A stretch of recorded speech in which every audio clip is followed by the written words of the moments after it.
Nabulabog ang mga Turikampo sa kanilang mga natuklasan. Isang napakalaking lihim na nakakagimbal. Hindi lamang si Greg ang nagluko, maging itong si Thea at itong si Paolo. Kaya naman itong si Marge ay nanggalaitin na nga sa galit. Naroon na nga nag-eskandalo itong si Marge sa wedding vow ni Madam Regina at itong si Greg. Kaya naman inis na inis si Madam Regina dahil ang kanyang moment na inaasam-asam ay nasira na nga ng tuluyan dahil sa iskandal na ginawa ni Marge.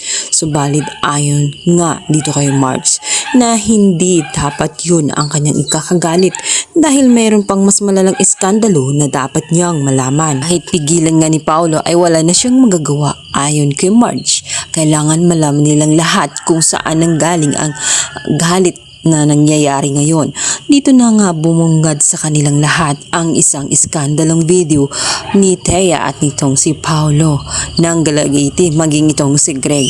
Samantalang si Madam Regina ay nakaramdam ng muling pananakit ng dibdib dahil tela ba na ulit ang ginawa nga ni Greg sa kanya. Napaluhan na lamang itong si Madam Regina at sinisisi niya ito si Greg. Ayon sa kanya, hindi niya sukat akalain ang bahay na tinitirahan nila ay tela ba pinapasok ng anay.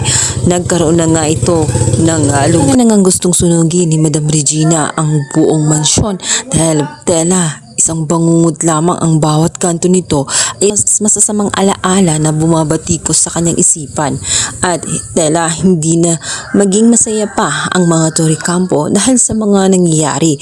Nagkasira-sira na nga ang lahat. Maging itong si Edward ay galit na galit. Ginawa umano niya ang lahat at bakit nagawa ni Thea ang ganoong bagay. Pilit niyang tinatanong itong si Thea kung kailan pa nangyayari at gaano na katagal na niloloko siya. Subalit instead nga na sagutin ito ng diretsyo ni Thea ay sinisisi pa niya itong si Edward.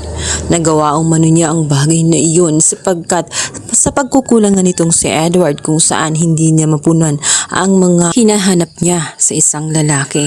Ayon sa kanya at kailanman hindi niya masasandalan itong si Edward dahil hindi nga nito kayang tumbasan ang ginagawa ni Paolo. Naroon na nga't hindi na kontento itong si Thea pagdating nga dito kay Edward. Hinahanap niya ang mga yun at nakita niya lamang kay Paolo dahil doon ay parang binagsakan ng langit at lupa itong si Edward.